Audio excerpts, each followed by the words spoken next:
Are we going to keep the promise that we made in Munich 2 years ago? Answer is yes, and then some. Now, the world premiere of this car is about 4 weeks from now at another event. So I'm going to stop there, otherwise we don't have to have that event. And then we want to launch it by the summer. And you should not take out victory before you have finished the game. So pressure on you, Marcus, and the team to now, I don't know, climb the Hillary steps and get up onto the summit and make sure that we finish the work, so we enter with a high-quality Mercedes product. But it's in the making. But more important is actually this car.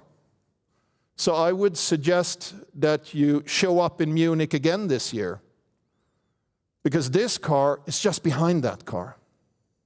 This is the first car on the so-called MB.EA architecture. It is the all-new electric GLC. And yes, that will be the main show. Spoiler alert, come people, you can't stop me. I'm live on stage. It will be in Munich, and we will show you what that MB.EA family is going to look like.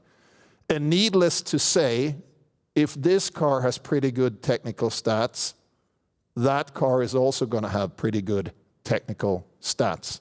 And here's where the modular strategy also comes into play. That what we really have done is we have developed 2 platforms. One is a powertrain platform, and the other one is an operating system platform.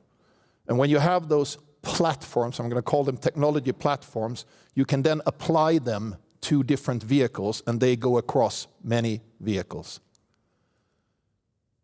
Also next year, another important car, GLE or car family, GLE, GLS, super popular, quite margin strong. Maybe you will say something about that, Harold. That gets a complete remake next year as well, including an even longer wheelbase version for the Chinese market. And it would be a bit strange, right, if you launch all this space-age tech in the BEVs, but you would leave kind of the ICE doing their thing. You can't do that. So you take the tech from this and you put it into this. So we will proliferate the tech in terms of ADAS, in terms of infotainment, and all those different things that are relevant to the customers, from BEV to ICE. The S-Class. The S-Class. The pinnacle of automotive engineering, our flagship car, gets a facelift next year. A normal facelift is you update the tech a bit, you do something to the optics, ready to go.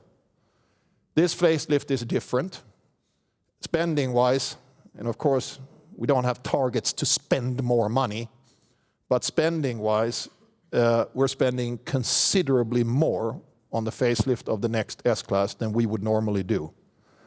Because it would be a little bit odd, right, if your calling card entry product into the portfolio in some domains technologically would be hierarchically above the S-Class. That's not how it works at Mercedes.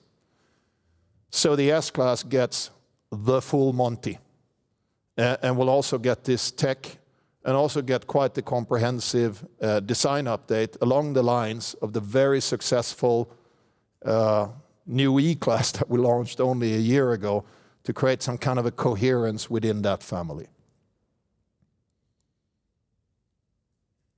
Speaking about the E-Class, we have an E-Class, we have an EQE. They're both good, they're different. The new combustion E-Class is, in most markets, class leading. China really hit the spot. Last time I was in China, I talked to our head of digital development there. I was driving some of the ADAS functions, I was looking at the automated parking, and I was looking at the latest version of our integrated AMAP navigation. I said, wow, that's really, really, really good. I would kind of like to have that in Germany. Obviously, you know, we have different providers around the world. One of the reasons why we teamed up with Google now for this generation and so on. And he said, yeah, he's getting kind of calls from some of the Chinese attackers that are now looking at the navigation system in the new E-Class and going, what the hell have those guys done? So I think we also need to blow a hole a little bit in the myth that you have to be a startup company to understand what digital experience is about. No, you don't. You can also be an incumbent. And it's absolutely our ambition to be at the forefront of digital experience in any market. And the toughest market is the Chinese market.